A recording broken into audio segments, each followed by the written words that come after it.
The Steel Kings kind of was formed in 2014. It was started basically after a few kind of trial sessions, kind of earlier in that year. It was basically to kind of gauge whether sledge hockey, as it was called back then, would be feasible in the city. There was enough interest in those early days where we kind of were able to kind of make it work. We got kind of a committee formed, constitution was signed, and we kind of went from there really.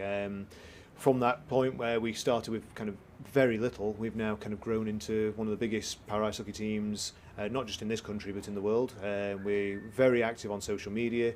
We really try to sort of spread the word of the sport, and just try and make it bigger and better for everybody. As soon as you make that turn. Obviously, when I'd had the amputation, I thought my days of doing sport were done and over. But then obviously when I found that there was things that, para ice hockey, you've got wheelchair basketball, there's so many sports out there that you can actually do. There's something for everybody.